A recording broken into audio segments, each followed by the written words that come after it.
السلام عليكم ورحمة الله وبركاته. اهلا يا بنات، عاملين ايه؟ يا رب تكونوا بخير. النهارده بقى فيديو جديد، بس النهارده بقى مش روتيني، النهارده بقى فيديو مشتريات. جبت كده شويه مشتريات عشان رمضان. بس قبل ما ابدا الفيديو حابه اقولك لو انت اول مره تشوفي قناتي يا ريت تشتركي فيها وتفعلي الجرس على الكل عشان يوصلك كل فيديو جديد انا بنزله، وكمان هتخشي تكتبي لي كومنت حلو كده عشان اعرف ان انت جديده واخش ارحب بيكي. النهارده بقى الفيديو ده انا فرحانه بيه قوي قوي قوي، يعني وانا بصوره كده وانا فرحانه بصراحه. لما بجيب حاجه جديده للشقه وكده او حاجه ليا او حاجه يعني للولاد وكده ببقى فرحانه قوي بالحاجه الجديده زي العيال الصغيره بالظبط. فهوريكم بقى كل حاجه انا جبتها لرمضان ان شاء الله، وهوريكم كل حاجه بالظبط وبالاسعار. بصوا بقى، اول حاجه معايا الشفشق دوت ب3 كوبايات كده مع الشفشق ده نفس المنظر. هو كان فيه اشكال كتير قوي بصراحه، بس المنظر دوت عجبني قوي. شكله كده حلو ومبهج كده، وفيه بقى مرسوم عليه بكار وحاجات حلوه كده. ده كان عامل 42 جنيه بالكوبايات. وكمان جبت المفرش بتاع التلاجة اللي هو الداخلي بتاع التلاجة من جوه دوت، ال4 قطع كان عامل 12 جنيه. وكمان جبت الصينية اللي هي بتاعة التقديم ديت، وعليها كده شكل رمضاني كده حلو. جبتها ب28، كانت عرض بدل 35. حلو قوي برضو، شكلها حلو قوي. وكمان جبت علبة المناديل دي انا كنت محتاجاها. فيها كده مكان كده حامل الريموت. شكلها حلو قوي برضو، كانت عاملة 25. وكمان جبت بقى اللي هي الاشكال اللي هي المغناطيس دي اللي بتحط على التلاجة. هما الستة، كانوا الستة ب15. عرض برضه عليهم بدل 20. بس حلوين قوي وشكلهم كده اشكال بقى بكار وبوجي وطمطم والحاجات بقى الحلوه بتاعت رمضان اللي انتوا عارفينها دي، هتبقى شكلها حلو قوي على التلاجة. ان شاء الله هعمل كل حاجه معاكم كده ان شاء الله في فيديو كده واصوره لما اجي اروق التلاجة وكده واظبطها كده قبل رمضان، واحط الحاجات دي كلها كده واوريها لكم ان شاء الله.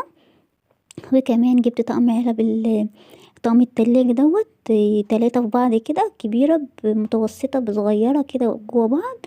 ال3 دول عاملين 17 ونص. حلوين اوي برضو، سعرهم حلو جدا. وانتوا عارفين بقى اطقم التلاجة بقى يعني مش بنستغنى عنها في المطبخ وكده، وبنحتاجها في حاجات كتير. وكمان جبت اللي هو 3 علب دول برضو التلاجة 3 دول ب12. وكمان جبت شفشق برضو يعني، بس ده لوحده من غير الكوبايات بتاعته، ده لوحده.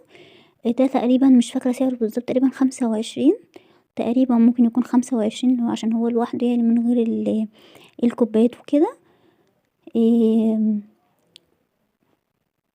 جبت ايه كمان، جبت كمان القمع دوت، بس مش فاكرة سعره كان كام.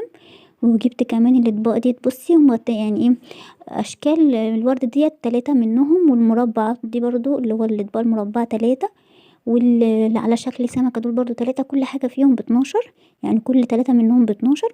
وكمان على شكل قلب برضو برضو كانوا عاملين 12 جنيه. شكلهم حلو قوي برضو. واللي هو الطبق الاخضر ده اللي هي العياشة او طبق السبت دوت او بتاع الخضار، برضو تقريبا كان عامل 12. وكمان جبت طقم التوابل دوت ال4 عاملين برضو 12 جنيه. هو تقريبا معظم الحاجات اللي انا جايباها كانت ب12، فال4 دول ب12 حلوين قوي قوي.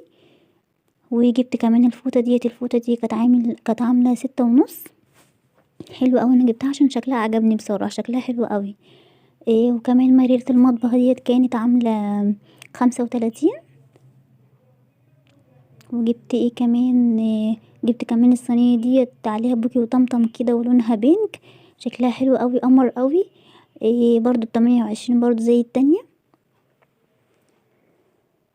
وكمان جبت بقى اللي هي ال3 صواني في بعض، يعني كبيرة بصغيرة بمتوسطة، مرسوم عليها كده، مكتوب عليها كده رمضان كريم. وشكل يعني رمضاني كده، شكلها حلو للتقديم كده في رمضان للضيوف او حاجة كده في رمضان، تبقى شكلها حلو قوي. إيه هما 3 يعني، كبيرة بمتوسطة بصغيرة. ده سعرها كان عامل 75. حلو قوي قوي يعني، مفيش صواني دلوقتي بتبقى بالسعر دوت. حلوة قوي، وتبقى شكلها حلو كده في التقديم في رمضان للضيوف وكده، وفي العزومات تبقى شكلها حلو قوي. ال3 دول عاملين 75 جنيه. بس كده بقى، هي دي المشتريات اللي انا جبتها، قلت اشاركها معاكم واوريكم يعني انا جبت ايه، وكمان تعرفوا ايه الاسعار لو انت حابه يعني تنزلي تجيبي حاجات كده قبل رمضان، تبقي واخده فكره وعارفه الاسعار ايه. بجد حاجات يعني هي اي نعم بسيطة وكده، بس بجد فرحتني اوي وفرحانة بيها جدًا، جدًا، جدًا، ما اقولكوش وانا باصور الفيديو وانا باصوره كده بس يعني بعد وانا كمان بامنتجه يعني. بجد فرحانة كده وانا باتكلم معاكم وباقول على المشتريات اللي انا جبتها بجد. حاجات حلوة اوي وحاجات بسيطة بس بتفرحنا. يا رب بقى كده يكون الفيديو عجبكم، بس ما تنسوش لو الفيديو عجبكم يا ريت تدوسوا لايك. لو وصلت لحد هنا يا ريت تدوسوا لايك عشان بس الفيديو يترفع ويشوفوا يعني اكبر عدد من الناس تشوفه. بس كده بقى، واخر الفيديو عايزة اقول لكم كل سنة وانتم طيبين ورمضان كريم، وان شاء الله كده ربنا يعود علينا الايام بخير اللهم امين. وان شاء الله بقى استنوني في فيديو جديد كده. آآ وكمان بقى لو الحاجة عجبتِك في حاجة معينة عجبتِك في المشتريات، خشي بقى كده اكتبي لي كومنت وعرّفيني ايه اكتر حاجة عجبتِك في المشتريات كلها اللي انا جبتها، وإن شاء الله بقى استنوني في فيديو جديد. مع السلامة.